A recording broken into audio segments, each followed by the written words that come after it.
Hello friends, कैसे हो आप सब। आई होप आप सब बहुत अच्छे होंगे। बहुत अच्छा ही आपकी पढ़ाई चल रही होगी। और लगभग शायद ही सभी ने, जो भी बीटीसी और बीएड वाले हैं, उन्होंने सीटेट का पेपर 7 और 8 फरवरी को दिया ही होगा। मैंने भी एग्ज़ाम दिया था, मेरा 8 फरवरी को था। और क्या ही बोलूं, पेपर जिस हिसाब से था तो सभी को पता है कि कैसा पेपर, इतना ज़्यादा बढ़िया पेपर बना दिया कि पेपर के लिए जो टाइम था ना, वो भी ऐसा लग रहा था कि 2-4 घंटे और भी दे देना तो भी पढ़ के क्वेश्चन से आंसर निकाल ही नहीं पा रहे हैं। कुछ क्वेश्चन तो ऐसे बन, और वो जो ना कथन, कारण, निष्कर्ष, और एक क्वेश्चंस में 4-4 ऑप्शंस दिए, उस ऑप्शंस में भी कौन सा सही है, कितने सही हैं, ये सारी चीज़ें सोचना वहाँ पे बड़ा ही मुश्किल हो रहा था। मेरा तो सर दर्द होने लगा था। पेपर जो सेकंड वाला पेपर था ना, फर्स्ट शिफ्ट में, उसी में ही मेरा ना बहुत सर में दर्द होने लगा था। और इंग्लिश के मेरा कुछ क्वेश्चंस रह भी गए, लगभग 6 क्वेश्चंस मेरे रह गए थे। लेकिन फिर भी खींच खाच के मेरे थोड़ा बहुत मैंने पेपर करने की कोशिश करी थी, कर लिया था। ऐसा नहीं है कि करा नहीं है, पहले भी मैंने पेपर ये दे रखे हैं। और पहले भी मैंने पेपर दिया हुआ था सीटेट का, बट मेरा जूनियर का नहीं, मैंने पहले पेपर दिया हुआ, तो मेरा जूनियर पास आउट नहीं था। तो जूनियर के चक्कर में मैंने फॉर्म भरा, और फॉर्म की फ़ीस तो आप लोग जानते हो कि एक फॉर्म भरोगे तो 1000 और 2 भरोगे तो 1200। इस चक्कर में दोनों ही फॉर्म मज़े में भर दो कि चलो दोनों ही दे देंगे। लेकिन जिस दिन एग्ज़ाम होता है उस दिन लगता है कि भाई एक ही फॉर्म भरा होता तभी ज़्यादा सही था, क्योंकि पूरा दिन का शेड्यूल हो जाता है वहाँ बैठना और बैठना, बस और कुछ नहीं। तो मेरे तो भैया मैथ साइंस था मेरा, पेडागोजी में खींच खाच के 19-20 नंबर ले आई हूँ। सबसे ज़्यादा मेरा जो गलत हुआ वो हुआ साइंस, क्योंकि मेरी साइंस इतनी अच्छी नहीं है।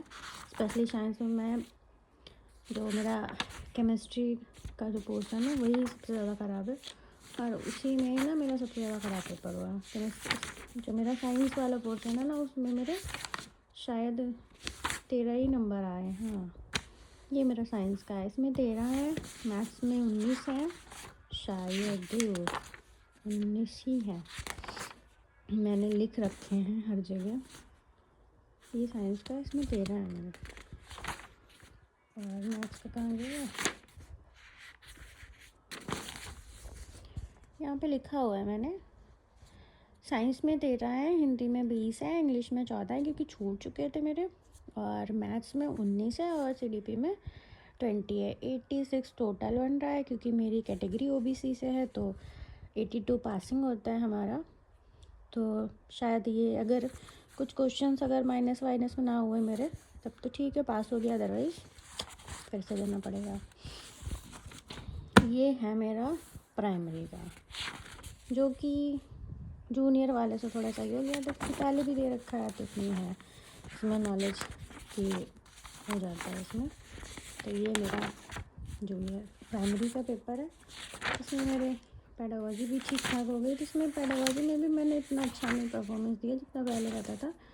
और ये ना मैथ का पोर्शन, ये भी ठीक ठाक हो गया था मेरा। और इसमें कुछ गड़बड़ नहीं हुआ, लगभग सारे पोर्शन, 5 पोर्शंस हैं, 5 पोर्शंस मेरे सारे ठीक ठाक ही हुए थे। तो इसमें मेरे ना टोटल 96 मार्क्स आ रहे हैं। और हाँ, जो जैसे कि ये ना लैंग्वेज 2 में ये हिंदी है, और ये लैंग्वेज 2 की इंग्लिश है। लैंग्वेज 2 की इंग्लिश और लैंग्वेज 2 की, इसमें मेरे 17 मार्क्स आएंगे। लैंग्वेज 2 की इंग्लिश और लैंग्वेज 2 की जो हिंदी है, इसकी पेडागोजी आप देखो 150 पे ये क्वेश्चन है। Children at the foundational stage are most comfortable and learn best is. आप देखो, अभी हिंदी में दिखाती हूँ मैं। देखो, बुनियादी चरण में बच्चे किसमें अधिक सुविधा महसूस करते हैं और बेहतर रूप से सीखते हैं।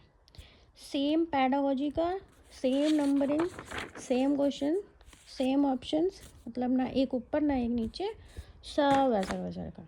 अभी मैं आपको दिखा दूँ, जैसे कि ये 130 सॉरी तो गद्यांश पद्यांश वाला क्वेश्चन है, जैसे कि ये 137। अभी आप देखना इंग्लिश में 130, देखो a teacher finds a video to fit into the topic. लो ये देखो, एक अध्यापिका को एक वीडियो मिला, सेम क्वेश्चन। पेपर वालों ने मेहनत करने की कोशिश करी, इतना मेहनत करी तो पेपर ही टफ बना के दे दिया। और इस बार ऐसा था ना कि जो कोर्ट से आदेश आ रखा था, बहुत सारी हलचल चल रही थी ना कि सुप्रीम कोर्ट जो टेट और सी टेट का कुछ मामला चल रहा था कि जो टीचिंग कर रहे हैं, जो जॉब कर रहे हैं ना, गवर्नमेंट जॉब कर रहे हैं जो लोग, उनके लिए आदेश आया कि टीटी और सी टेट देना अनिवार्य हो गया। इस चक्कर में सेंटर पे इतने जो है बुजुर्ग लोग मैंने देखे, बेचारे एग्ज़ाम देने आए। अब ये सोचो कि उनको कितनी ज़्यादा दिक्कत हुई हो, इतनी ज़्यादा उनको दिक्कत हुई है कि उनको फर्स्ट टाइम पेपर है ये उनका, और फर्स्ट टाइम के हिसाब से उनको पेपर समझ नहीं आ रहा। उनको ये नहीं समझ में आ रहा है कि लैंग्वेज मुझे कैसे क्या लैंग्वेज में कन्फ्यूज़न हो रही है, क्योंकि फर्स्ट लैंग्वेज फर्स्ट में भी इंग्लिश पहले रख दे रहे हैं, फिर हिंदी रख दे रहे हैं। अब वो समझ रहे हैं कि पहले इंग्लिश कर लेते हैं, लैंग्वेज में तो इंग्लिश है। मेरे क्लास में एक अंकल का, जो लगभग हमको मुझे लगता है 52-55 होंगे एज के, उनके साथ ऐसा ही हुआ। उन्होंने जो प्राइमरी वाला पेपर था उस टाइम की बात है कि उन्होंने क्या किया, उन्होंने सीटेट का जो लैंग्वेज वाला पोर्शन था, लैंग्वेज वाले में उन्होंने जल्दी में क्या किया, उन्होंने जो लैंग्वेज फर्स्ट में इंग्लिश थी पहले दे रखी है तो उन्होंने इंग्लिश कर दी। जब लैंग्वेज सेकंड वाला पेज खोला तो उसमें भी इंग्लिश रखी। तब उन्होंने ध्यान दिया और टीचर से पूछा। अब वो टोटल कंफ्यूज हो गए कि अब क्या करें। फिर क्या ही कर सकते हैं, अब ख़राब ही हो गया, और एक तो वैसे भी पेपर ख़राब, ऊपर से और ख़राब हो गया उनका।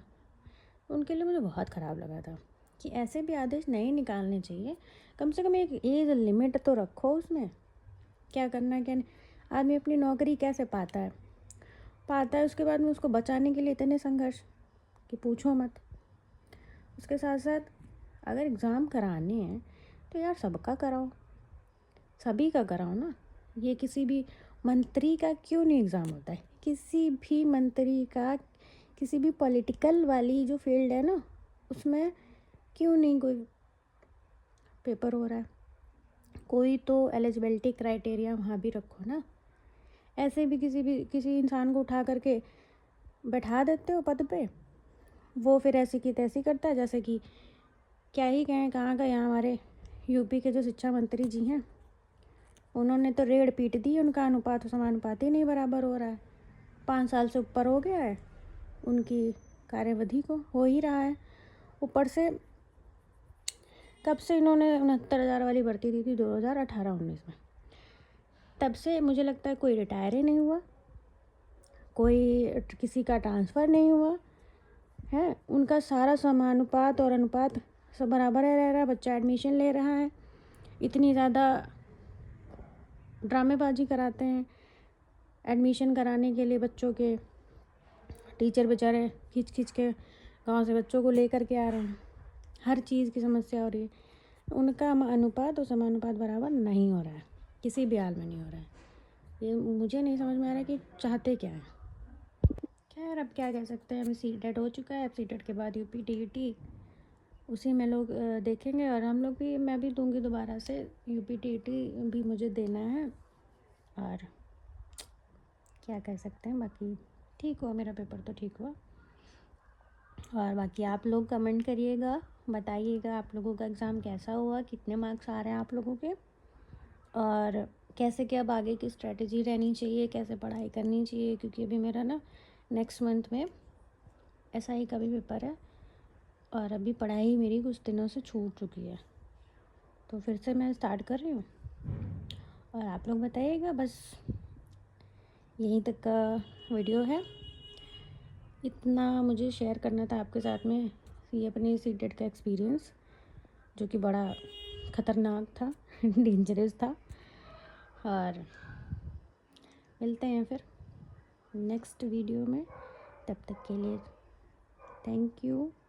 और प्लीज़ चैनल को सब्सक्राइब कर दीजिएगा, प्लीज़ सपोर्ट करिएगा please. Thank you for watching.